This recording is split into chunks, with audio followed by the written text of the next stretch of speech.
嚟到四川川西之旅嘅第4同埋第5日，今日呢，我哋會先去馬爾康，然後去北鵬溝。聽日呢，就經熊貓大道去呢一個都江堰同埋熊貓谷。馬爾康呢個城市都幾舒服嘅，空氣清新，哇，好乾淨嘅喎！你睇下啲街，一粒垃圾都冇嘅，你睇下。我哋嚟到卓克基藏寨啊！呢個卓克基藏寨好有呢個民居當地居民嗰啲住屋特色嘅，有嗰啲藏屋咧好靚嘅。嗱，你睇下啦，係咪啊？嗱，你睇下一個河邊上面啲屋，你睇下幾有特色，哇，好靚！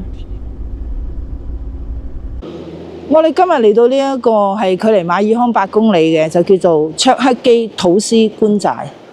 咁裏面呢，就有啲土司官寨啦，同埋西索民居嘅。上面呢個呢，就係土司官寨啦。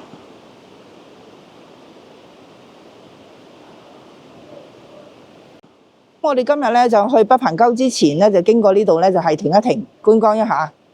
呢個呢，就係一個藏寨嚟嘅，好有呢個典型藏寨嘅特色啦，就係嗰啲好靚嘅門同窗。紅紅黃黃嘅，咁佢前面呢，就一條河流，啲水又好急好靚啊！因為有條河咧咁樣流咧，係啊，配埋佢啲屋咧係即係一層層咁樣上啊。係啊，嗱，我哋而家喺個觀景台啊，最佳位置啊。係其實咧，我曾經住過喺呢度入邊嘅，所以我念念不忘呢個景色。我係當時已經覺得係好靚好靚。西索民居咧就係阿壩洲藏羌文化走廊上面最典型、最具代表性嘅家擁藏族精品旅遊村寨，海拔2700米。我哋琴晚住宿嘅馬爾康咧係屬於阿壩藏族羌族自治州州府嚟嘅，咁佢咧就係呢一個卓克基土司官寨咧係國家嘅重點文物保護單位。喺呢度行真係眼睛去旅行啊！真係目不暇給啊！有每一個門同埋窗都係呢一個精品嚟嘅，個個門窗嘅設計都唔同嘅喎，各有特色嘅喎。有啲有彩色，有啲有木框，有一啲油咗顏色，有一啲咧就係石砌嘅。環境好舒服，好靚，好多白塔喎，都有好多客棧啊！我見有咖啡店啊、客棧啊、家樂啊，好齊啊！冇時間，我都好想去飲杯咖啡啊，係咪啊？有朋友話第二要嚟呢度停留幾日喎，話呢個環境舒服，係啊，即係可以喺度住舒服。西索人啊，仲有啲寺院㗎，好靚啊！呢邊金色㗎，你睇呢座嘢，金色㗎，係好靚啊！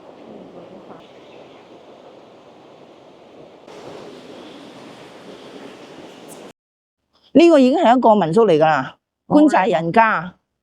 佢個窗啊，你睇下，好精緻，做得好靚，做得好靚。影相先有排你影呢度。係喎，係啊，攝影嘅人應該會中意啊，好多元素。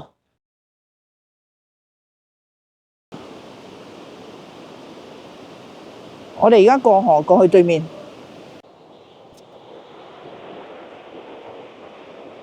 呢間咁靚，整得咁靚嘅就真係民宿嚟嘅，西索人家對正條橋嘅第一間啊！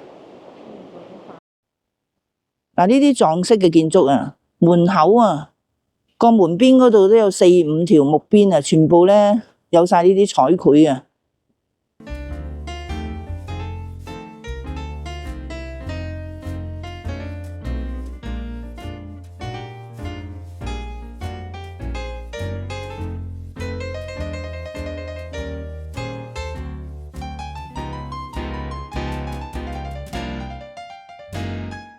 唔緊要，我今次住唔到喺呢度，留返一啲遺憾，又有藉口下次再嚟啦。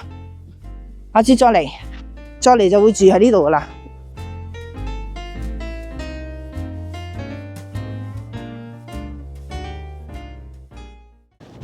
呢段咧就李小路啦，李小路咧就係一段快道嚟嘅，由呢個北棚溝去四姑娘山咧，有連線咁樣玩，以前要兜圈嘅。咁呢條咧就係 short cut，就玩快咗好多啦。好多人咧就係行呢條小環線，由成都文村北棚溝，跟住李小路嗰度穿過去四姑娘山，再翻去成都咁樣一個小環線嘅，所以咧好熱門嘅呢條線。咁呢條線咧，冬天如果冬天有雪咧，個雪景都好靚嘅。咁我哋咧今日都行到一小段呢個離小路嘅，到啦北棚溝風景區啊！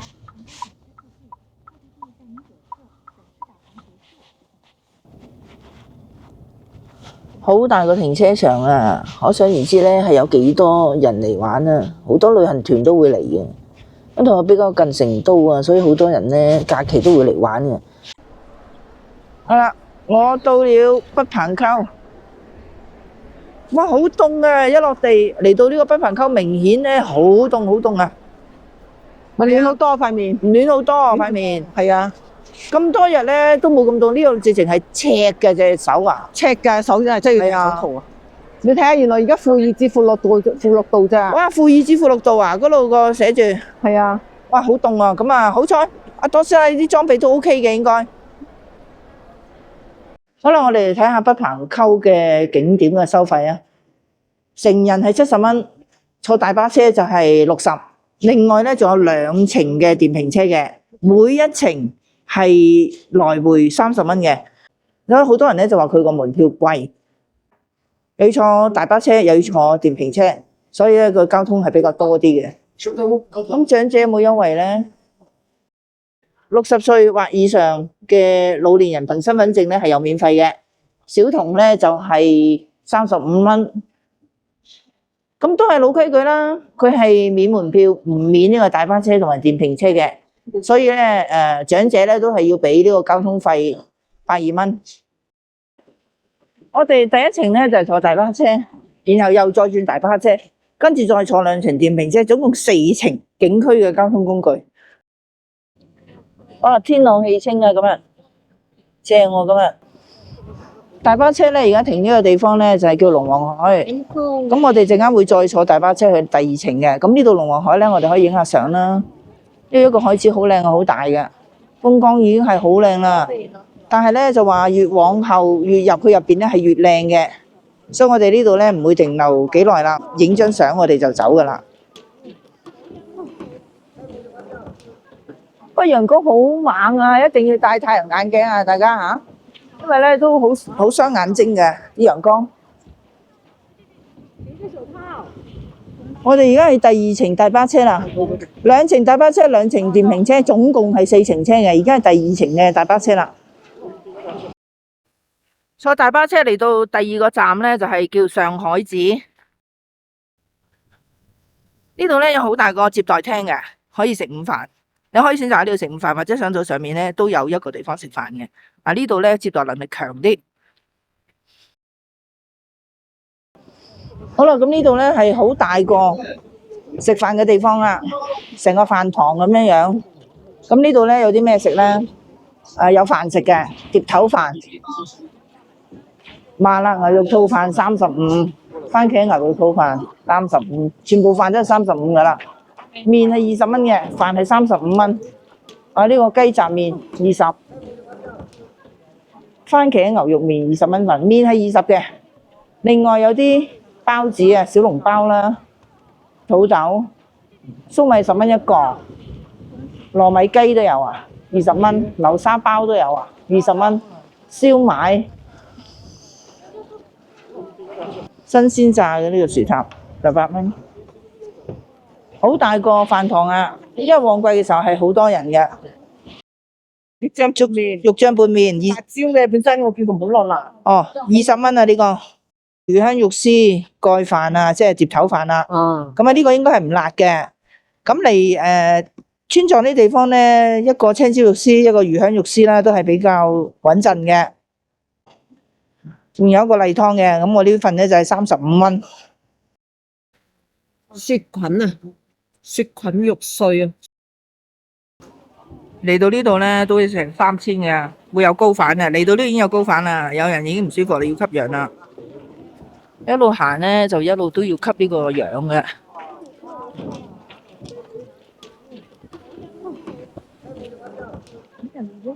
嗱，我哋而家咧就坐啲小車啊，因為嗰啲路咧行唔到大車啊，要轉呢啲小車入去。陣間咧轉完再轉嘅2程小車總共。咁佢兩邊咧就係有門有玻璃嘅，就唔怕凍嘅。呢個電瓶車一路咧個風光都靚嘅，有叢林啦、溪流啦、雪山。咁今日咧感恩啊，天氣係好好啊，有太陽，所以咧我哋感覺到好溫暖啊，唔熱嘅。上面啊，係啦，嗱，有人滑緊雪啦，你睇下啦。不過唔多，有人喺度玩嗰啲水泡㗎。下面咧有啲溪流仲未結晒冰嘅。咁如果咧呢度咧落咗雪咧，落咗場大雪之後嚟咧，應該係非常之漂亮嘅景色。第1程電瓶車中停嘅地方係盤陽湖。盤陽湖呢度咧有個好靚嘅雪山，又有啲冰瀑啊！好搶眼球，好吸睛啊！好多人咧都喺度搏命影相啊！個雪山好靚，我真係覺得咧係唔輸歐洲嘅雪山嘅。如果你去唔到歐洲咁遠，考慮下嚟呢度啊。不過咧，高海拔係你要考慮嘅其中一個因素，但係亦都唔係話太嚴重嘅。嗱，多斯拉早2日咧4200嘅時候咧佢係吸氧嘅。今日3000幾咧，佢已經健步如飛啦，冇健步如飛，慢慢行咯。點解你第一日因為一地已經上4200啦，咁你點頂得順啫？一上第1日咧扯得太快啦，跳得太快啦，太快啦，咁而且整個下午都係4200，係啊。後咧第2日都係4000幾嘅，連續2日，但係過咗呢2日之後咧，佢搞掂咗啦。但係好在有個吸氧機頂住，架車有個吸氧機，同埋酒店有吸氧嘅。係啊。好啦，咁我哋落去影張相啦，咁靚。個個都近距離啊，企埋去個冰瀑嗰度啊，影相啊，同啲冰瀑親近啊！哇！啲冰瀑啊，見到，哇！你不要弄到里面。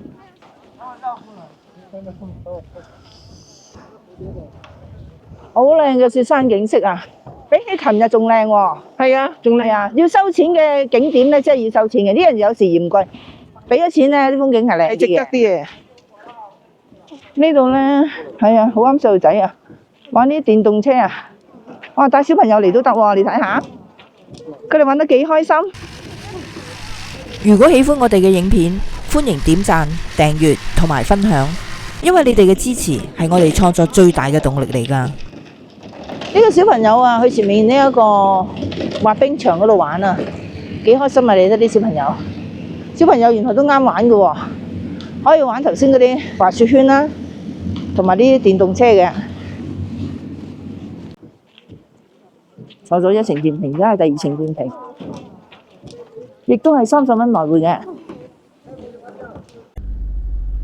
咁有啲人咧就係回程咧係行翻落去嘅，因為呢段風景好靚啊，所以咧回程咧啲人咧係話一步一景啊，佢哋咧就係唔買來回嘅，買單程嘅啫。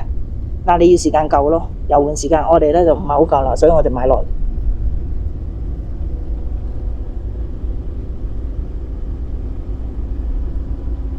咁係好多彎嘅，你睇下，好多呢啲彎嘅，大家咧就要食定呢個暈浪丸啊，因為我見到有人都嘔嘅。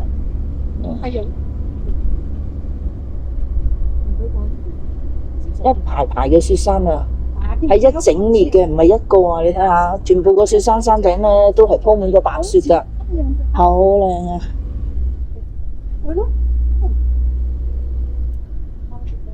咁好多人話門票貴，值唔值得嚟咧？我都覺得係值得嚟嘅。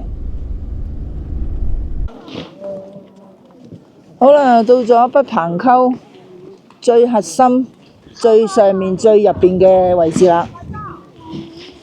咁佢咧係3面環繞都係雪山嚟噶，差唔多係4面啦，有一邊冇雪嘅啫。確實係值得嚟嘅。個湖好大嘅，全部都係好結實嘅冰嚟。而家後邊呢就係一排雪山。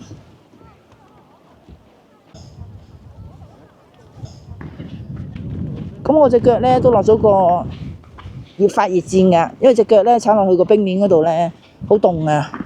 咁我落咗個發熱墊呢就唔凍啦，好舒服。我覺得呢個景色啊一啲都唔輸過歐洲啊，值得嚟啊！雖然你個門票係有啲貴200蚊，但係都值得嚟。但係呢，你一定要預夠時間啊！我哋得4個鐘係唔夠，因為一來一回都4個鐘啊，我哋滾咗6㗎，你起碼都要6、7個鐘啊。咁同埋呢，我哋天氣好啊，你話凍唔凍呢？係唔凍嘅。你睇下我打開件衫着，一啲都唔凍嘅。而家都有成8至10度啦。但係如果你落雪呢，景色係靚啊，但係呢，就爭好遠㗎啦，佢又唔係嗰回事㗎啦。呢邊好靚啊！呢邊一啲雲霧、一啲鞋氣都冇啊，係好清啊，天朗氣清啊！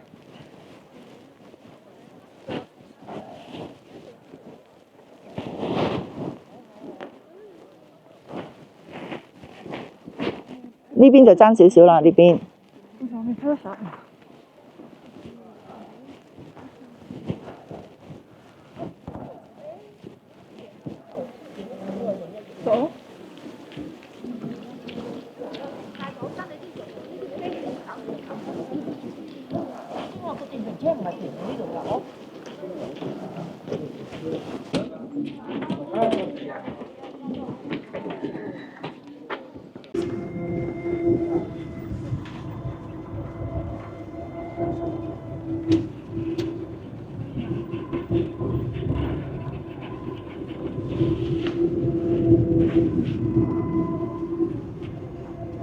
有層次嘅，你睇下個山幾靚，像國畫咁喎。係啊，國畫咁啊！去華山咧，好多年前嘅。佢個空氣好啊，即係冇乜霧氣，冇乜我覺得佢啲霧霾啊嗰啲嘢啊。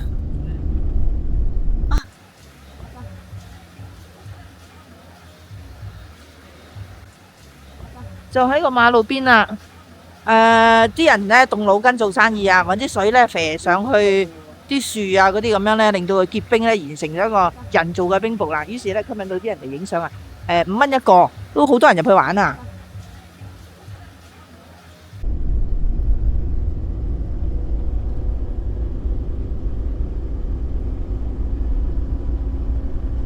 哇！唔怪得知呢條路咧係咁出名咧，呢條離小路，原來咧就係睇到好靚嘅雪山嘅，好靚啊！呢個雪山好靚，真係嗱，一路望住個雪山行，哇！同頭先咧又係北棚溝有另一種感覺，唔怪得知呢條路咧而家咧係咁火爆啊！真係好火爆，最火爆嘅呢條路。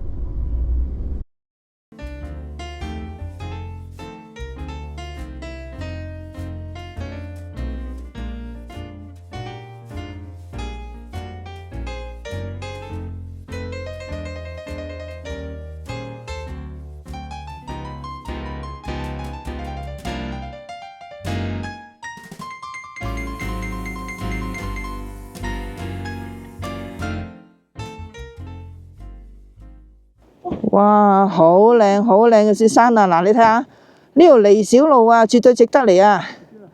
如果你哋嚟呢度嘅時候呢，好似我哋咁冬天，一定要同司機講，你喺北棚溝去完北棚溝行離小路去四姑娘山，咁先至唔會錯失咗呢個美景嘅。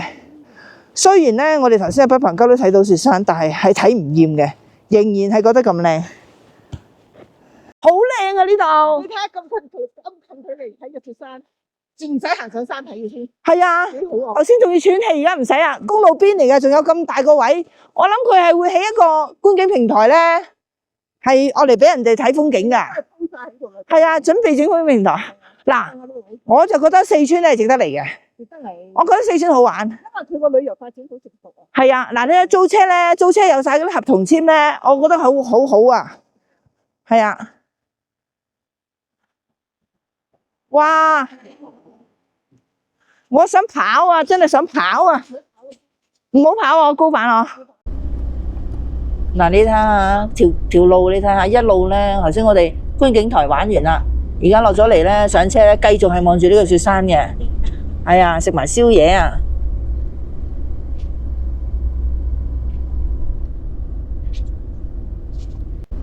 佢一路跟住個雪山行，我呢條路真係收得，難怪佢咁火爆嘅。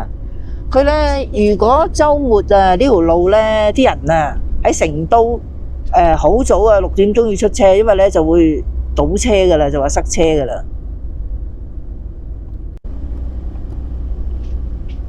係喎。啊，你睇轉過嚟呢邊，哇嚇幾靚啊！我收貨噶啦，我今呢個行程我絕對收貨噶啦，係啊，滿意噶我。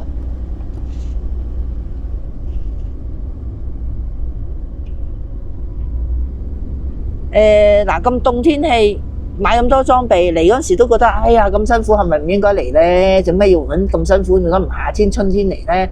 咁啊其實都唔係嘅。當你捱過咗呢啲之後，你就覺得值得嘅。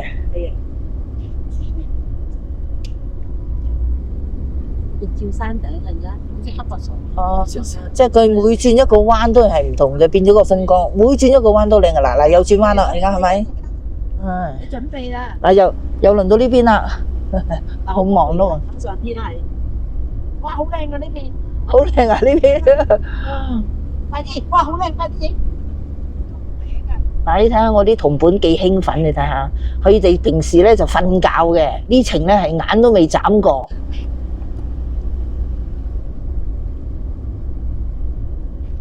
咁你呢個同嗰日咧行好崎嶇山路嗰個雪山又唔同喎，唔同嘅兩種感覺。嗰種咧俾到一種好荒漠、好原始、好荒涼嗰種蒼涼嗰種感覺嘅。呢度咧就冇咯，嗰種感覺唔同。啊，呢度又好旅遊，嗰種咧就四野無人，你感覺自己去咗無人區嗰種感覺。係啊，因為佢可以上高位停車。係喎，多師奶佢話點解咁靚？佢因為呢個車一路爬升啊，一路爬升咧，俾到咁高位咧，睇個雪山個角度咧係靚嘅，係靚嘅。佢真係爬到咁高咧，同佢近距離啊！你睇下，佢真係好近距離睇到佢。係。嗱呢條隧道未曾搞好噶，都可以行緊啦而家。是通了的，裡面有冰。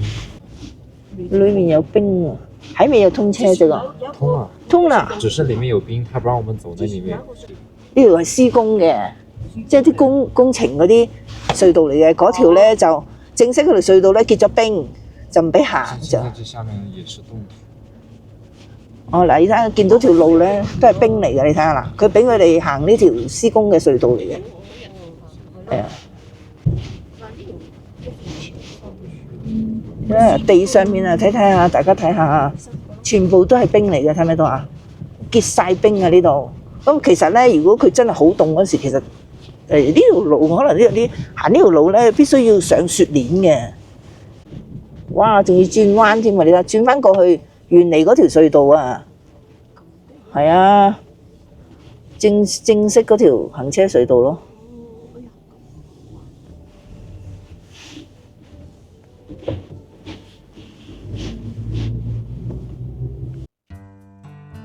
呢度咧就啲樹啊，加呢個雪山啊，就多啲樹嘅風光。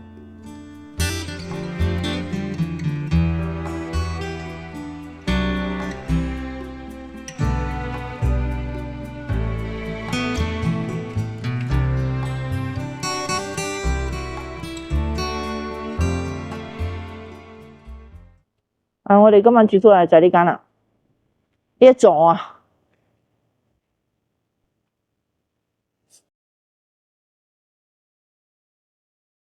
民宿類似啲度假屋咁樣嘅3層，200零蚊一間房，超級抵啊！咁啊，個大堂都幾闊落，哇，好 OK 喎，234蚊啫喎呢間，抵喎呢間，抵住喎，全程最抵住嘅喎。係啊，咁最正咧，又係有個大玻璃，你睇下幾開揚，好開揚啊！全全邊牆都係大玻璃嚟嘅，個山即係個窗又開得夠大。下邊都已經有商店噶啦，有飯店噶啦，行上去應該仲多啲商店嘅旺啲嘅。哇，好大張床喎！哇！呢部咩嚟㗎？呢部吸氧機咯，吸氧機嚟㗎？係啊，我呢個真係倒落鼻吸嗰啲嚟嘅喎。係啊，嗱有個管，個管係咪新㗎？真㗎？鼻氧管啊，新嘅喎，即係唔會話重用係新嘅。咁呢部有部吸氧機啊，佢唔係間間酒店有嘅，就我就見到呢間有預約牌嘅吸氧機。咦，試下用都好喎，試下用咧，好用嘅話，多師奶都話想買部翻去係嘛？咁大部呢部？唔大啦，邊度大啫？開關。佢用豁鼻嘅喎，你唔係彌漫式嘅呢個。係咯。房唔係太大嘅，但夠用啦，都有啲溫馨嘅感覺嘅。洗手間咧就係全部一齊嘅，坐廁、淋浴同埋洗手盆。多謝你坐到好似一個老人家咁啊！係啊，係啊，仲有一個呢個放濕機啊！放濕機啊！咁夜晚咧，我哋食晚飯嘅地方咧就喺呢度啦，隔咗一棟樓嘅啫。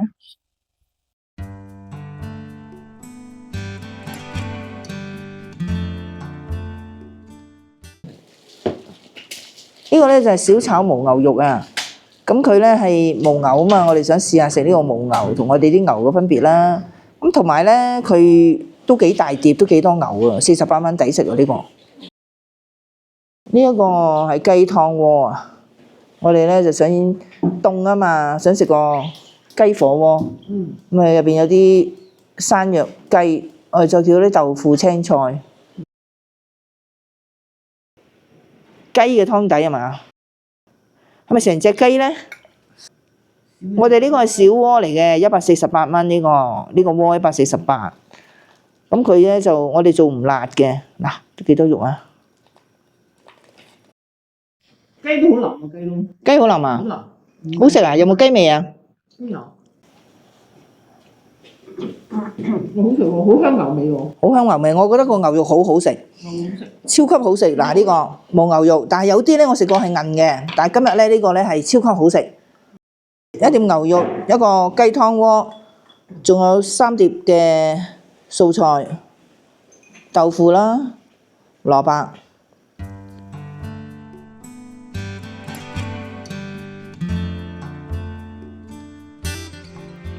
嗱，大家嚟睇下啦，呢個氧氣袋似乎幾好用喎。這個可以用到5、6個小時。幾個小時啊？5、6個小時。带着你可以这样，你可以用手这样提着，也可以用袋子背着。我在家是细细满满的，我觉得沒事。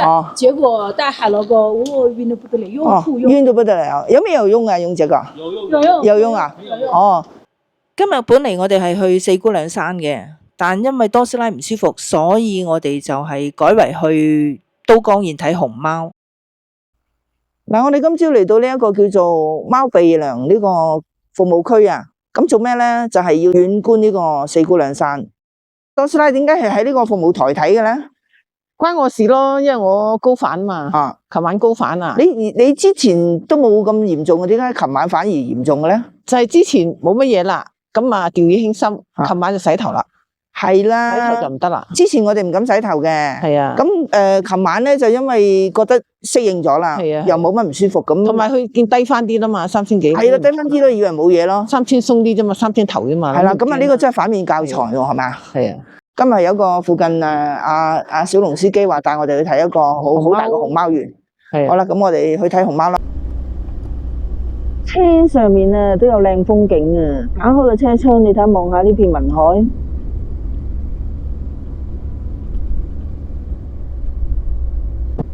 我哋而家咧就係返程返去成都啦，第5日。原本我哋去四姑娘山嘅，就放棄咗四姑娘山，就去睇大熊貓啦。哇，咁靚嘅一個雲海！哇，啊！我淨係覺得騰雲駕霧，我而家喺個仙境裏面咁樣啊！哇！你睇啲人落晒車啊！你睇下已經忍唔住啦，個個都，我都想啊！哎呀好啊，謝謝你啊，小龍。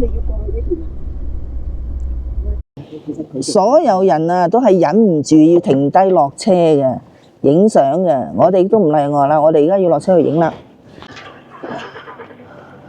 每個人啊，個動作啊，都係揸住機影相嘅，太美啦！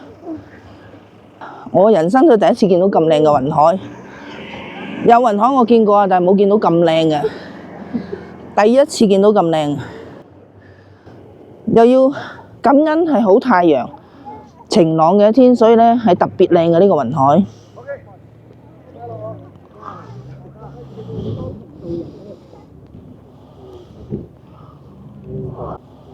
你見過雲海咁靚嘅未？我未見過，我都係第一次見咁靚嘅喎。見過好高，但係你係好高望落去好低喎，即係啊係啊，冇咁距離嘅，好遠噶嘛，好遠嘅山頂上面望落去下低好遠噶嘛。冇咁距離嘅，更距離。佢而家呢個直情喺你身邊啊！係啊，同埋咧，我哋睇到晒日照金山啦、雲海啦、係冰湖，好多呢個冬天特別嘅景色，我哋都睇到晒。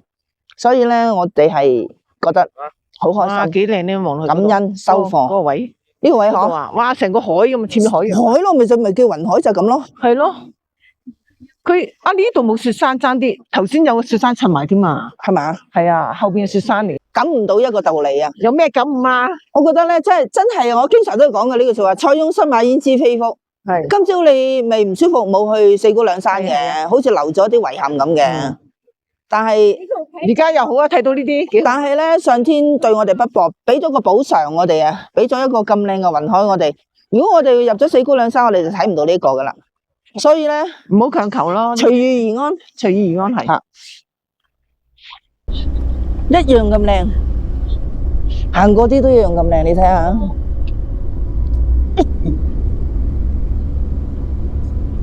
係啊，好犀利，好犀利，你睇下。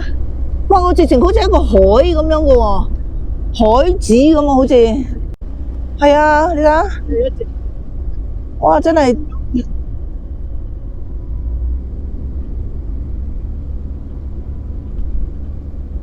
霧凇啊，係啊，呢啲係咪就係霧凇咧？哇！你睇呢條馬路靚到，可能真係霧凇。係啊，係啊，係啊。哇！嗱，呢個咧，我哋阿司機哥哥同我哋講話，一年咧係得2-3日睇到呢一個景色㗎咋。咁啊要上面溫度好低，下面溫度咧又夠高，咁先有呢個情況嘅。所以咧，我哋真係有運啊！真係有福之人。好開心啊！我哋呢個旅程係咪好開心啊？好開心，開心。入咗啲霧入邊。係入咗啲霧入邊。嗱，佢好天嘅，你睇有太陽噶。如果唔係咧，就冇咁靚嘅。嗰個霧氣咧出唔到嚟嘅。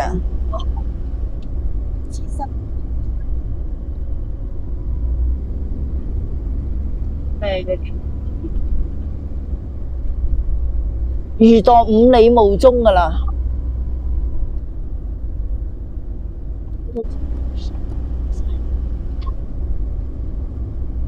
我哋去哈爾濱都睇唔到噶，唔係咁容易睇到噶。你睇而家。哇，好靚啊！哇，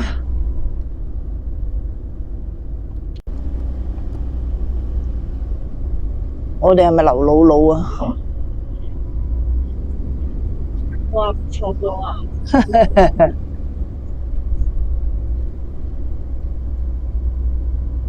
幾靚喎條橋。係啊。哇！你睇呢邊，你睇下，哇！哇，犀利！好似花咁啊！我以為佢啲杏花咁啊！你睇下，配音組出現啦，係啊。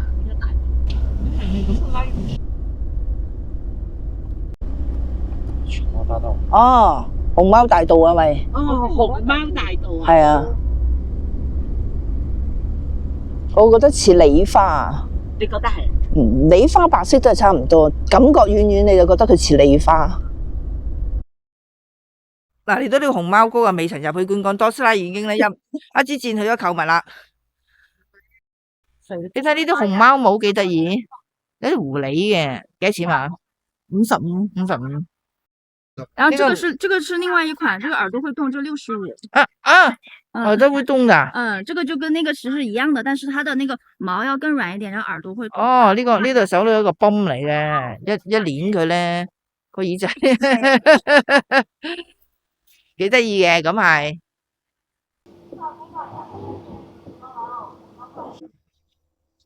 確實好多熊貓產品，遍地都係熊貓啊！過年啊，買個8萬俾小朋友啊，好過封紅包啊！就送呢個俾佢啦，唔使紅包啦。串燒棉花糖，有得睇，有得玩，有得食。耳仔呢個幾得意。買呢個啊，是但啦。有條尾嘅。送俾人咧，有個盒咧就好睇啲。車都係熊貓嚟喎，幾得意。好多小販啊，慢慢揀啊可以。呢個熊貓谷咧喺都江堰嘅，咁好多人咧就係會同都江堰啦、熊貓谷、青城山3個地方一齊聯遊嘅。有啲咧就係一日之內就問啲啦，2日啦，喺都江堰住一晚，因為都江堰嘅夜景咧個水景咧，夜晚咧藍色個光好似藍眼淚咁好靚嘅。嗱，門票咧係成人55蚊，兒童27蚊。如果60歲或以上嘅長者咧係免票嘅，但係咧要去遊客中心嗰度輸入啲資料嘅。如果你唔識整咧，係可以叫呢個姐姐幫你手嘅。熊貓谷啊，哈哈，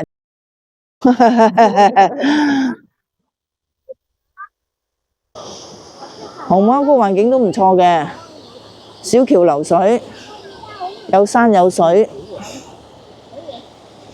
嗱，嚟到呢個位置咧，我哋見到有熊貓啦，所以咧見到咧特別多人圍住喺度影相啊。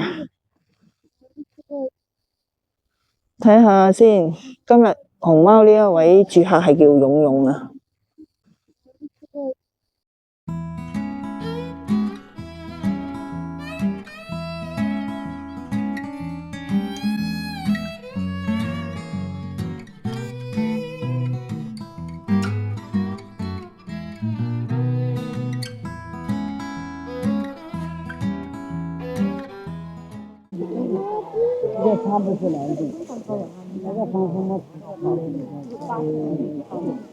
即係聽到食到沙沙聲咁得意。佢好似好滋味咁，你覺唔覺？係咯，自己食得幾開心。係咯，佢都唔理你啊！哇，多師妹，大熊貓3號別墅啊！係啊，佢好多幾好啊，有別墅住。好多別墅嘅喎，係啊，佢呢度咧成日咧放啲竹葉俾佢食㗎。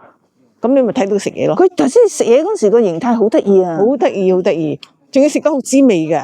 係啊，佢食嗰竹筍咧咬落索索聲。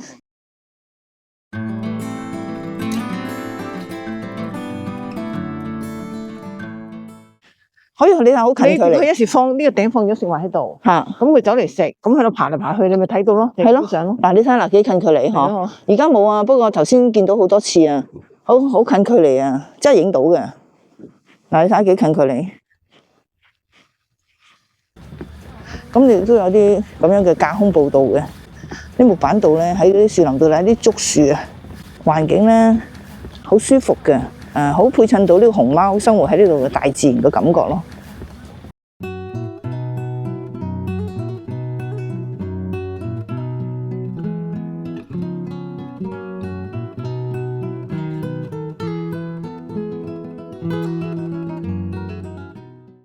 好啦，最後又買咗啲頂啊！係雙面嘅，反轉呢邊咧就係熊貓嚟嘅，係啦，幾靚。再反轉呢邊咧，係啊，有2個吓。反轉呢邊咧就係呢隻叫小熊貓，嗰隻係大熊貓，同埋呢個可以做頸巾嘅，做頸巾嘅，扣住嘅呢個可以，哦，扣實咁樣嘅。哦。我哋頭先行完個熊貓谷，坐咗10分鐘車嚟到呢個仰天廣場係做咩咧？哦，就睇下呢隻大熊貓。係啊，睇呢隻。哇，係呢隻大熊貓好可愛啊！好型啊！你拎住個手機，你睇下。好型喎，係喎，跳下翻線人拎住個自拍杆嘅喎。哎呀，真係呢個造型真係好可愛啊！要唔要行去嗰邊影好睇啲啊？好，行過嗰邊睇。哇！大熊貓幾型。呢隻係懶洋洋嘅熊貓啊，拎住個手機啊，喺度睇手機嘅。原來呢隻熊貓幾搞嘢喎，真係幾得意喎，幾可愛喎。即係熊貓咧，好貼合呢個現實環境啊，都係懶洋洋睇手機嘅。呢個熊貓頭幾靚，睇下。熊貓頭好靚啊！睇先，睇下。係啊，好精啊隻眼。睇下睇手機。佢做得好精緻啊個樣。係咯，好靚啊，做得好。咁呢個大熊貓咧就係近年啊打卡熱點嚟㗎，必打卡㗎。係幾靚啊，做得咁大隻，即係打卡真係靚。離開都江堰之後，我哋就翻返去成都啦。咁一連4集嘅四川川西之旅呢，就到呢度結束，下集再見，拜拜。